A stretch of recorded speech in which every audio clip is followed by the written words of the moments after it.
Chapter 2, Section 5. The Function of the Miracle Worker.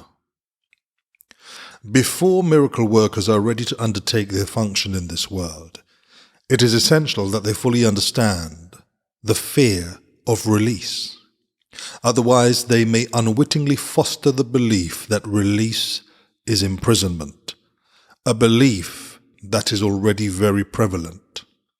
This misperception arises in turn from the belief that harm can be limited to the body. That is because of the underlying fear that the mind can hurt itself. None of these errors is meaningful, because the miscreations of the mind do not really exist. This recognition is a far better protective device than any form of level confusion, because it introduces correction at the level of the error. It is essential to remember that only the mind can create, and that correction belongs at the thought level. To amplify an earlier statement, spirit is already perfect and therefore does not require correction. The body does not exist except as a learning device for the mind, and this learning device is not subject to errors of its own because it cannot create. It is obvious then that inducing the mind to give up its miscreations is the only application of creative ability that is truly meaningful. Magic is the mindless or miscreative use of mind. Physical medications are forms of spells, but if you are afraid to use the mind to heal, you should not attempt to do so. The very fact that you are afraid makes your mind vulnerable to miscreation. You are therefore likely to misunderstand any healing that might occur, and because egocentricity and fear usually occur together, you may be unable to accept the real source of the healing. Under these conditions, it is safer for you to rely temporarily on physical healing devices, because you cannot misperceive them as your own creations. As long as your sense of vulnerability persists, you should not attempt to perform miracles. I have already said that miracles are expressions of miracle-mindedness, and miracle-mindedness means right-mindedness. The right-minded neither exalt nor deprecate the mind of the miracle worker or the miracle receiver. However, as a correction, the miracle need not await the right-mindedness of the receiver. In fact, its purpose is to restore him to his right mind. It is essential, however, that the miracle worker be in his right mind, however briefly, or he will be unable to re-establish right-mindedness in someone else. The healer who relies on his own readiness is endangering his understanding. You are perfectly safe as long as you are completely unconcerned about your readiness. But maintain a consistent trust in mind. If your miracle-working inclinations are not functioning properly, it is always because fear has intruded on your right-mindedness and has turned it upside down. All forms of not right-mindedness are the result of refusal to accept the atonement for yourself. If you do accept it, you are in a position to recognize that those who need healing are simply those who have not realized that right-mindedness is healing. The sole responsibility of the miracle worker is to accept the atonement for himself. This means you recognize that mind is the only creative level, and that the mind's errors are healed by atonement. Once you accept this, your mind can only heal. By denying your mind any destructive potential and reinstating its purely constructive powers, you place yourself in a position to undo the level confusion of others. The message you then give to them is the truth that their minds are similarly constructive and their miscreations cannot hurt them. By affirming this, you release the mind from overvaluating its own learning device and restore the mind to its true position as the learner. It should be emphasized again that the body does not learn any more than it creates. As a learning device, it merely follows the learner. But if it is falsely endowed with self-initiative, it becomes a serious obstruction to the very learning it should facilitate. Only the mind is capable of illumination. Spirit is already illuminated, and the body in itself is too dense.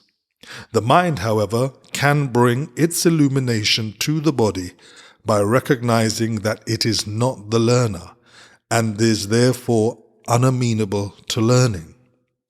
The body is, however, easily brought into alignment with a mind that has learned to look beyond it toward the light. Corrective learning always begins with the awakening of spirit and the turning away from the belief in physical sight. This often entails fear because you are afraid of what your spiritual sight will show you. I said before that the Holy Spirit cannot see error and is capable only of looking beyond it to the defense of atonement. There is no doubt that this may produce discomfort, yet the discomfort is not the final outcome of the perception. When the Holy Spirit is permitted to look upon the defilement of the altar, he also looks immediately toward the atonement. Nothing he perceives can induce fear. Everything that results from spiritual awareness is merely channelized toward correction. Discomfort is aroused only to bring the need for correction into awareness. The fear of healing arises in the end from an unwillingness to accept unequivocally that healing is necessary. What the physical eye sees is not corrective, nor can error be corrected by any device that can be seen physically. As long as you believe in what your physical sight tells you, your attempts at correction will be misdirected. The real vision is obscured, because you cannot endure to see your own defiled altar.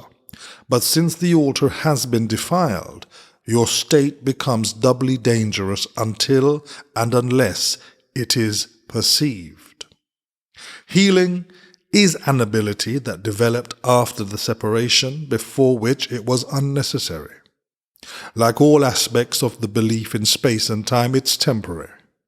However, as long as time persists, healing is needed as a means of protection.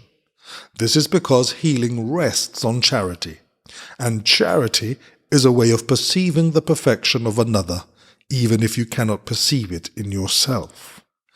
Most of the loftier concepts of which you are capable now are time-dependent. Charity is really a weaker reflection of a much more powerful love encompassment that is far beyond any form of charity you can conceive of as yet.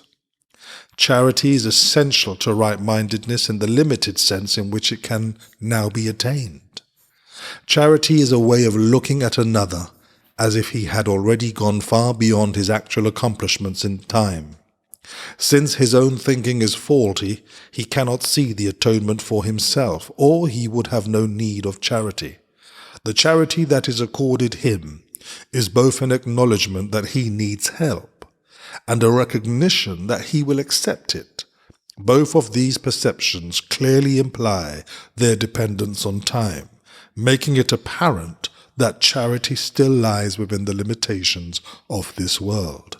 I said before that only revelation transcends time.